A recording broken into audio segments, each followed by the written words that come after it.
All right, welcome back to the EduHERO Podcast. I am so excited to have two of our high school students with us today, Elyse Longbottom and Nate Reich. You two, I am so excited that you're here. Thank you for joining me. Thank you so much for having us. We're going to have some fun. First and foremost, of course, talking about Clue. If people didn't get to see the show, and they know a little bit about the board game or the movies or whatever from the past, then they probably have an idea. But I really want to hear about your experiences. You were the stars of the show, and it was one of the funniest shows I think I've seen in the entire time I've been here. So, Elyse, let's start with you. What's your takeaway from Clue? What was your favorite part? What did you enjoy the most about it? I think ultimately my favorite part was honestly the people. It was a really small cast, and because of that, a lot of the cast members got to really connect, both on and off stage during rehearsals and just all the time. And I think that that was really, really cool because we had such a great bond. I feel like that really translated into how well we did in the show. And when you're practicing with this small core group of your stars, are you guys like staying in character behind the scenes and during practice and practicing these accents that you were using? And are people don't understand sometimes what rehearsal's like. Mm-hmm. Are you practicing your character all the time? Are you taking breaks together? What are you doing? Anytime we're really in rehearsals, like active rehearsal, we're usually trying to do as much character as possible, work on accents, work on, what movements we'll do at different times. If we're not like currently working on a scene, sometimes we'll revert back to just our normal personalities, but we do also run lines when we're not working, and that's been really helpful as well. So a lot of hours you're putting in also, right? Yes. Nate, tell people about that when you go through the period of tryout to now transitioning to we're going to be in a show and we're going to get ready. What's practice look like? What's the commitment look like time-wise? I don't know if everybody truly understands. Mm-hmm. So this show was kind of a unique case because we did from auditions to the show was like a month and a half, maybe less. Usually it's about like 3 months. So this was kind of a mad dash once we got started. So after you audition, this was different than any show I've done where kind of immediately after we started, it was like go. We were doing 3 to 6 rehearsals. Usually for like other shows, it's been like you start out with a few weeks of like 3 to 4, it's like hour, maybe hour and a half rehearsals. But no, this one we really kicked off, and it was definitely necessary because we had so little time to get a show that required so much knowledge and like understanding of the material and your character.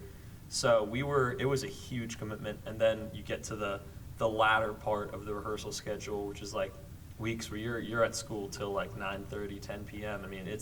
It's hard, but it's definitely rewarding once you see it come together and you really see everyone know their part. You see the set really come together. It's really fun. It's an awesome experience. The set, and you said mad dash earlier, just reminds me again about the show. The set itself was like a character in this show. Elyse, how did you learn to manage that? Because this was a really technical part of this show. Yeah, the set obviously was phenomenal. We really have to thank Mr. Samini for designing and building such a fantastic set. But we started working with the set and learning how to work with it much earlier on in the show than normal. Usually you start like truly working with your set maybe the week or so before show week. For this show, as soon as we had set pieces done, we were working with them. And you guys obviously became very skilled and adept at moving around that stage because that was not easy, and the movement is something people just continually talk about how impressive that was. And Nate, you've been kind of grooving and moving in lots of shows here the last couple years, right? What made this one special for you? This one, so this was one where I really felt like I got to show off like my acting chops, and I really got to train that, which was super fun. Because usually the shows I've done, I've done a lot of musicals, and I did Pride and Prejudice last year, which was a play, but that was a very like static character. I played Mr. Darcy in that, and he was a very like monotone, like deliberately monotone. But I didn't really get to do much like crazy, like I didn't really get to show much. This one Ad-libbing was- even. Yeah, this one was definitely something that I got to really tap into, like just this insane person. Like I was playing a crazy person. And I remember one detail I added to my character is if he starts the show as like this super refined, dignified butler, and as people are dying and people keep getting killed off, he progressively gets more like disheveled, and I made sure to progressively get him drunker, because there's like a drink card on the set, and you just see him get more and more crazy and like a lunatic, and when he More and more funny. Yeah, more and more funny.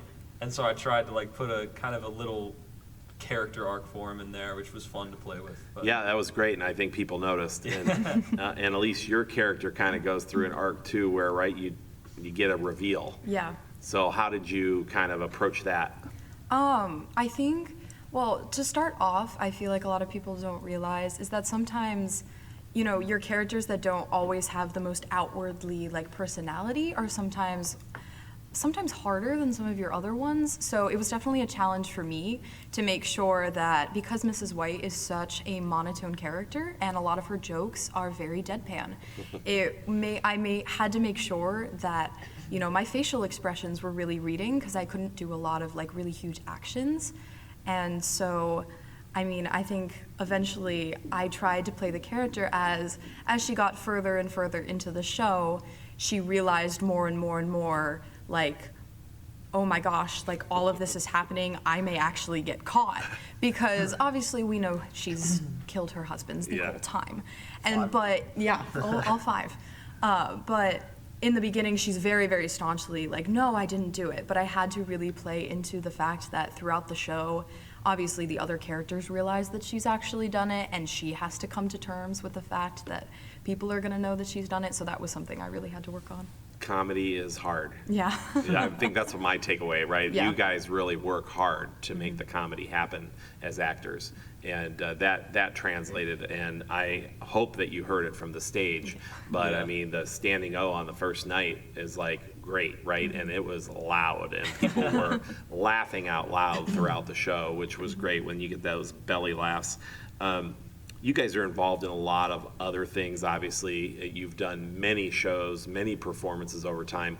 When you think back about your high school career, where does this rank? And maybe tell us, what was your favorite, if this isn't your favorite, what was your favorite show? Nate, what do you think? Well, this is definitely my most important extracurricular, I'd say. I've devoted years to it, devoted hours and hours, and I really do enjoy it. So this is my most important to me. But best show, that's hard, because I part of me would have to say Frozen, because of like just how huge that was for the school, and like the significance with like Jeff Clark in that, but I feel like that also wasn't my best performance. So Footloose, sometimes I think Footloose is my favorite. But now, honestly, I remember telling my mom this. Usually, after all of my shows, I come home and I think like, oh, I could have done this and this and this better. I could have improved this somehow, and I kind of get hung up on that. But this is the first show where I felt Clue. Clue was the first show where I came home and I really felt like content. Like I did my thing. I did what I needed to do, and I think I don't think I could have done better. I think Perfected the craft. I think There you go. You should perfected feel my that way. character there. You did a great job, Thank you. That means a and I lot. think everybody thought that. Elyse, what about you? You've been in a lot of shows. Yeah. Where's this rank? I think a lot of people don't realize is that there are a lot of different factors when you're choosing like your favorite shows, because you have to have a combination of, number one, you've liked the show that you've done, or you've liked the character you've gotten, but there's also the aspect of the people behind it. And I've done probably over 20 shows now throughout my life, and I think by far that this is my favorite high school show that I've done. That's great. Just because I love Clue as the movie, as the play, like I've loved it for years and years. So being able to be a part of it was something that I was really, really excited to do, and the people and the audience reaction just made it probably my favorite high school production. I've done a lot of productions in through our middle school program as well. And so some of my just core favorites have come from that, specifically Cinderella, my 8th grade year. That was just like a really big moment for me. Sure. And so I remember that one I remember very, it very too. fondly. So. Oh, that's great to hear. Yeah, so many memories when I think back about you two over the years in the shows and how you evolve and all the different characters you inhabit. And it really is a skill and a talent that you work hard on. You're also working hard as scholars. Elyse, you have been named a Koch semifinalist. Congratulations. Yeah. Thank you. Hopefully moving on, right, to finalists. Yes. And Hopefully. Nate, you are an accomplished scholar as well. When you think back about the key people in this district, it doesn't have to be the high school, that have had an impression on you as a scholar, who are you going to take with you? Who's had that impact if you had to choose someone and you say, boy, this person really taught me what it meant like to be a student, to be a scholar? Is there someone who you would point to? I'd say Mr. Van has had like a huge impact on me as a teacher. He's unlike really any teacher I've ever had. I mean, I felt like he was able to really connect it to like our life, and like if you weren't putting in the effort, like other classes, like people would not put in the effort and they'd feel fine about it. You'd For feel those bad people if- who are listening, tell them what class is he telling you this in and what is it? This is micro macro. I took AP micro and macroeconomics There you go. last year, and he really made you feel like you were responsible for your own learning, which I've never like. I've always obviously thought that, but he phrased it in a way that was so like.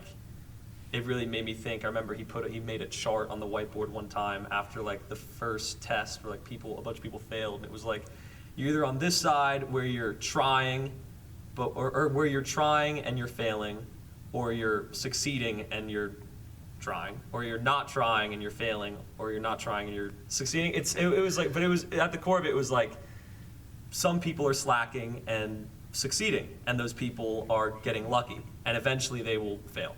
But the slackers, or the the people who aren't slacking but still failing, are the ones that he really wants to keep an eye on, because they will succeed eventually. So you learned That some made any powerful sense. lessons about Yeah. work ethic Work ethic for sure. and how to approach your learning. Yeah. Yeah, I love hearing that, and the fact that you kind of remember that activity is good, because I think he's done it before. Yeah. Elyse, who would you point to if you had to pick one? Oh my gosh. There have been so many excellent educators in my life. I feel I've been at Indian Hill now for the past 13 years, and so I've really been able to see a lot of the fabulous educators we have. I think somebody who really, really taught me what it meant to be, like, to work hard was my 6th grade math teacher, Mr. Dunlap. I would say that math is one of the subjects that I have to do like a little bit more work for to get better grades. And I feel like he really helped me realize the value of not only, continuing even when it may be difficult, because you will get there eventually, but also the feeling of after you've succeeded, like how good it feels after you've put in all of that hard work. And he really instilled that, I feel like, in his students, just that continuous, even though you're not there yet, you will be. And that's something that I've had to grow and learn as a person, and that's something I've taken with me like throughout my life. Wonderful. I love hearing that.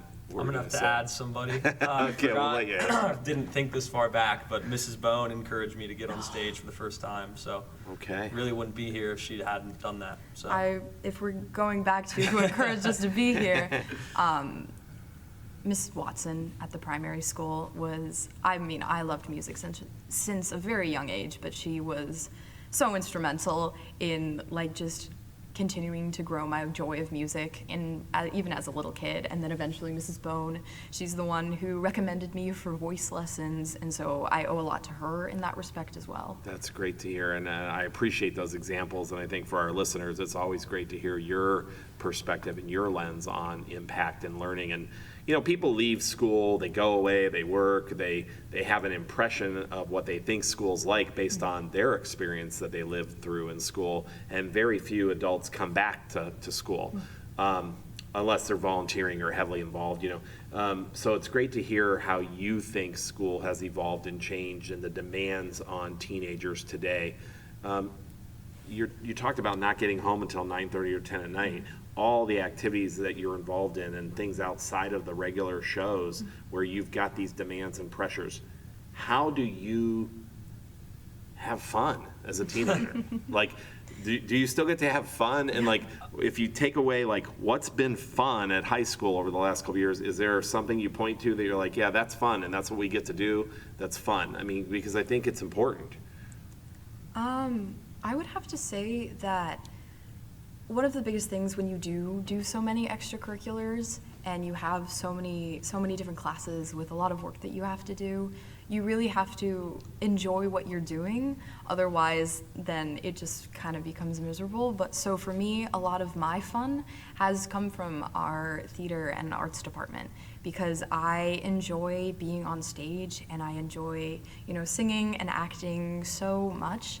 And I found a lot of joy in that. So even though there are, some days where we don't leave the school until 10 o'clock, I find a lot of joy in that, and I still feel like that has been so worth my time because of that. So getting to do what you want to do creates the fun. Yes. Okay, that's good to hear. Nate, what do you think? Yeah, I agree with Elyse for sure. I just try to make time for my friends and my family, and it's important to me that, like, especially in senior year, because we're almost done, it's important to me that I get to spend a lot of time with my friends and my parents. And yeah, I do have one night through every weekday, like one night in the weekdays of a week where I just spend like some quality time with my parents, That's nice. Watch a show together, especially because it's my senior year. Sure. Just wanting to spend that time together. And your families, this is an interesting thing, right, that you guys are kind of tapping into now, but this transition is happening in real time for you.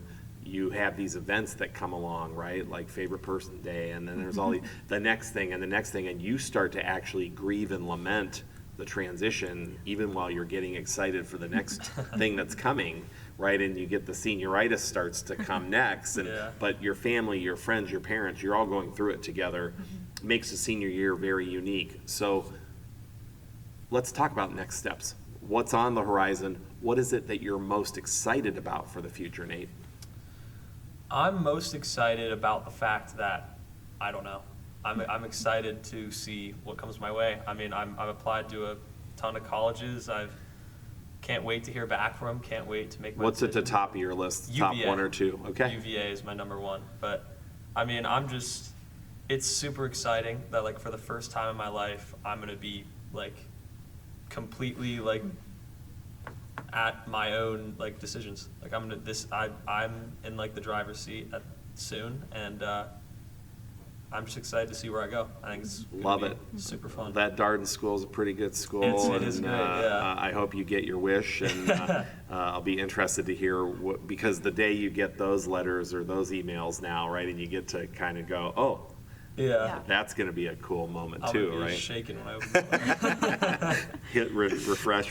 Yeah. What about you, Elyse? What are you looking forward to? What's at the top of your list? I think ultimately what I'm really looking forward to is all the new opportunities I'm going to have at whatever college I go to. Already, Indian Hill is a place where there are so many different opportunities for a lot of differently minded people, but I don't feel like, and this is just me personally, I feel like I really would lack in like going out into like the real world, and so I'm really excited to see a lot of different people from a lot of different backgrounds and to be able to work with those people and to create connections with those people, and that's just something I'm really excited to do. And I think a little birdie told me about what are the schools that you're looking at? I would say that my top two schools right now are Ohio State and Northwestern. Oh, great. The Ohio State University the and Ohio Northwestern. Big Ten country. Okay, so we got Big Ten and ACC. Well, I can't wait to hear what happens with these choices, and I'm sure you're both going to be wildly successful. And it's great to know that you have choices, right? And that freedom that you said comes with it. I think that's an important thing for a senior in high school to experience is this, I'm making my choices, I have some freedom now, and of course, now there's other expectations that I'll get to learn about. But if that's exciting, that's great. Okay, so you've worked hard, you're getting off campus after a long day at rehearsals. What's the go-to meal or fix or snack in Cincy? Elyse, what's your favorite? Where are you going with your friends for fun to get your favorite bite? I would have to say that my favorite place to get to eat in Cincinnati would be Brew Burger. Okay. I love burgers, but I also really love the atmosphere there. Is there a particular one on the menu there, Brew Burger? I get their basic Brew Burger, but I add an over easy egg on top. Okay. So I Wow. really enjoy that. Excellent, excellent. Nate, what about you? Where's your This go-to? is the Madison place. The Madison place, have you been there? I have not. I'm now you adding it gotta to my stop by. list. Their breakfast burrito is the best in the city. My friends and I go there probably multiple times a week. Breakfast burrito. You It had is me the at breakfast burrito you'll have. Okay. Super good coffee, like it's great. That's good. You're not going there after rehearsal, right? You're going there in the morning? No, I'm going there. Sometimes we go after school. It's open till like 4, so it's not. You want to do a little brunch? It's fine. Yeah, yeah. Well, listen, you deserve those fixes after all the hard work that you two put in, and I think we can safely say you two were shining stars in Clue and so many other shows here. You're going to leave a legacy that's kind of set a standard for performance, and whether it's a musical or a play, I just think the time and talent and energy and effort you both have put in over your career, we're so proud of you. We're so excited to see what happens next, and take that with you, all those skills of leadership, and transfer them to wherever you're going, and we'll look forward to hearing about your successes in the future. Onward and upward. Thanks for joining us on the EduHERO Podcast today. Thanks so much. Thank you.